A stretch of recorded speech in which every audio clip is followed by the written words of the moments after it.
4-5 दिन से चल रहा है। क्वेश्चन नंबर 13 जिसकी फोटो कॉपी आपको मिल जाएगी।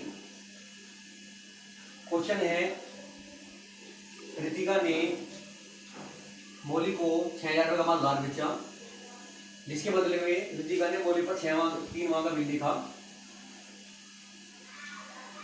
जिसे मौली ने स्वीकार करके रितिका को लौटा दिया। रितिका ने इस बिल को 200 रुपये कटौती देकर बैंक से बुना लिया। देती पर फिक्स कर हो गया और बैंक ने 50 रुपये देकर इसका नोटिस कराया। दोनों की पुस्तकों में जन्म व्यवस्था की थी, दोनों का मतलब रितिका और मौली की पुस्तकों में। तो पहले माल बेचने वाला और बाद में माल खरीदने वाला। आपको क्वेश्चन करने के लिए, हल करने के लिए आमने सामने के 2 पेज लेने पड़ेंगे। बाएं पेज पर माल बेचने वाला, दाएं पेज पर माल खरीदने वाला। और जो माल बेचेगा वही बिल लिखेगा और जो माल खरीदेगा वो बिल स्वीकार करेगा। अब सवालों की डेट नहीं है, जब डेट नहीं है तो डेट वाला कॉलम खाली छोड़ देंगे। रितिका ने माल बेचा 6,000 रुपये का, किसे बोला? मौली को। तो पहले रितिका ने रितिका की पुस्तकों में माल बेचने पुस्तकों में, इसके लिए माल पाने वाला कौन? माल पाने वाली कौन हुई? मौली। तो पाने वाला को हम क्या करते हैं? डेबिट। तो मौली डेबिट, क्योंकि यहाँ जहां किसी व्यक्ति का नाम आएगा वहां पर नियम लगेगा व्यक्तिगत हत्ते वाला, यानी पाने वाले को डेबिट और देने वाले को क्रेडिट। तो ऋतिक तो पाने वाला कौन है? इसके लिए मौली। तो पाने वाला को क्या करेंगे? डेबिट करेंगे। तो मौली डेबिट टू सेल्स अकाउंट। इसके बाद से माल गया तो जाने वाली संपत्ति को क्रेडिट करेगा। फॉर गुड्स सोल्ड टू मौली, यानी मौली को माल बेचा 6,000 के रेट में, 6,000 के रेट में। इसके बाद एंट्री करेंगे मौली की पुस्तकों में। इसके बाद से माल गया, इसके पास माल आया, इसने माल बेचा, इसने माल खरीदा, तो ये आने वाली वस्तु को करेगा डेबिट। तो परचेज अकाउंट डेबिट। अब इसे माल देने वाली कौन है? Ritika to Ritika.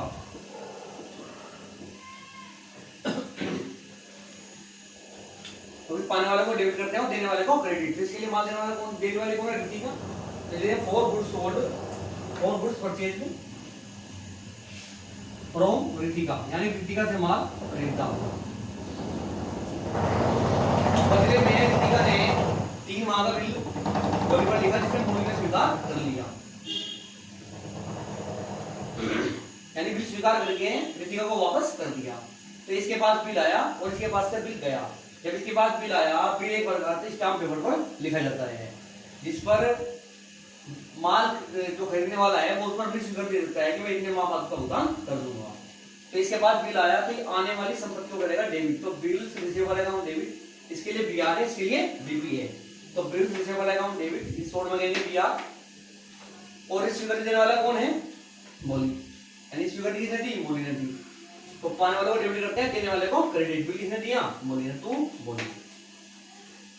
For acceptance received from her, यानी उससे स्वीकृति मिली 6,000 रुपये डेबिट में और 6,000 रुपये क्रेडिट में।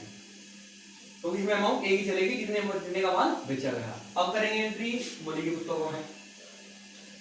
इसके लिए बिल पाने वाला कौन हुआ? रितिका। तो पाने वाले को क्या करेंगे? डेबिट करेंगे। तो रितिका डेबिट, और इसके बाद से बिल चला गया। जब बिल चला गया तो ये जाने वाली वस्तु को क्रेडिट करेगा। तो टू बिल्स पेबल अकाउंट, इसके लिए बीआर है, इसके लिए बीपी है, यानी बिल्स पेबल, क्योंकि इसे निश्चित समय के बाद भुगतान करना है। तो टू बिल्स पेबल अकाउंट, ये शॉर्ट में कहेंगे बीपी अकाउंट।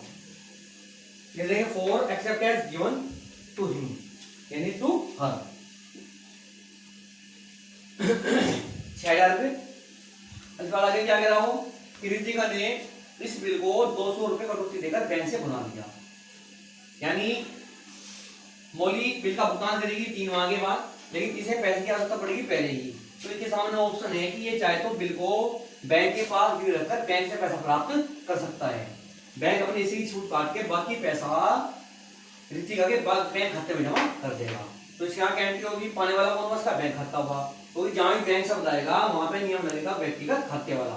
अगर बैंक पाने वाला को डेबिट करेंगे, देने वाला है तो क्रेडिट करेंगे। तो bank account debit, discount account debit to bill receivable account, क्योंकि इसके पास बिल चला गया, बिल चला जाएगा बैंक के पास, बैंक बिल अपने पास रख देगा। ये शॉर्ट में कहेंगे बीआर अकाउंट। लिखेंगे for BR discounted from bank, यानी बिल को बैंक से बुनाया।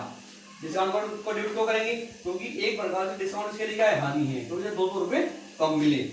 तो व्यापार में होने वाले खर्चे आने को हम क्या करते हैं? डेबिट। कौन से नियम के अनुसार? वास्तविक खाते के अनुसार। खर्चे आने को डेबिट और आय लाभ को क्रेडिट। अब बिल कितने का है, बिल है पूरा 6000 रुपये का, तो बीआर अकाउंट को क्रेडिट करेंगे पूरे 6000 रुपये से, और 200 रुपये डेबिट करेंगे डिस्काउंट को, और 6000 में 200 घटाए बच गए 5800 रुपये। 5800 रुपये लेंगे बैंक अकाउंट के सामने।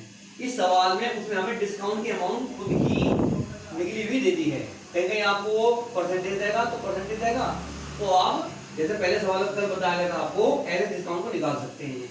यहाँ उसने आपको खुद ही 200 रुपये डिस्काउंट दे रखी, तो फिर आपको डिस्काउंट निकालने का मतलब नहीं है। अब इसी बात क्या कह रहा हूँ, देय तिथि पर बिल फिक्स हो गया और बैंक ने 50 रुपए देकर इसका नोटिस कराया। फिक्स का मतलब है कि जब देय तिथि पे बिल की देय तिथि पे बिल को स्वीकार करने वाला बिल का भुगतान करने से मना करते हैं तो उसे बिल का तिरस्कृत होना कहते हैं। तो देय तिथि पर मौलवी ने बिल का भुगतान करने से मना कर दिया, तो जिस कारण बिल तिरस्कृत हो गया। तो तिरस्कृत की स्थिति में बिल के तिरस्कृत होने की एंट्री जो बिल लिखने वाला है उसकी पुस्तकों में भी होगी और बिल स्वीकार करने वाली पुस्तकों में भी होगी। अब यहाँ बिल लिखने वाली कौन है, रितिका है, तो पहले डीएल पुस्तकों में एंट्री करेंगे। अब जो बिल लिखने वाला है उसकी पुस्तकों में एंट्री करने का केवल एक ही नियम है, हम डेबिट तो करेंगे जिसने बिल स्वीकार कर रखा, उसके लिए करेंगे जिसके पास बिल था तिरस्कृत होने के समय। अब यहाँ बिल स्वीकार करने का रखा मौली ने, तो मौली डेबिट, और बिल तिरस्कृत होने के समय किसके पास है, बैंक के पास है, तो टू बैंक अकाउंट। इसे देंगे फॉर बीआर डिसऑनर्ड। 6000 रुपये बिल की अमाउंट है और 50 रुपए है नोटिंग चार्ज, जो एक प्रकार का कानूनी व्यय है जो फिलहाल बैंक ने अपने पास से किया।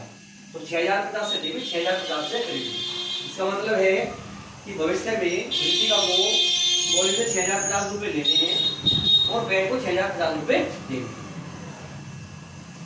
अब किसका दोनों की एंट्री करेंगे मौली की पुस्तकों में, इसके यहाँ तो एक ही एंट्री होनी, चाहे बिल किसी के पास हो तो इसको करने के समय बिल्स पे वाला अकाउंट डेबिट, क्योंकि ये बीपे अकाउंट को डेबिट करेगी, क्योंकि जब बिल तिरस्कृत हो गया तो बिल समय इसके पास था, इसने बिल उसको भुगतान करने से मना कर दिया।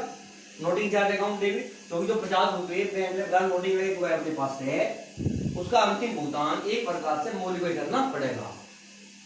तो noting charge account debit to Ritika, ये उसे क्रेडिट करेगी जिसने बिल इसके ऊपर लिखा। यहाँ पे इसके पास बिल किसने लिखा, रितिका ने। वैसे बिल तिरस्कृत होने के समय किसके पास है, बैंक के पास है, लेकिन इस बात से हमारा कोई संबंध नहीं है। जो बिल स्वीकार करने वाला है वो क्रेडिट स्वीकार करेगा जिसने बिल उसके ऊपर लिखा, तो बिल किसने लिखा था, रितिका ने, तो टू रितिका। इसे देगा for BP dishonoured and noting charge due का मतलब दे। 6000 रुपए बीपी अकाउंट के सामने, 50 रुपए नोटिंग चार्ज के सामने, यहाँ लिखेंगे 6050। धन्यवाद।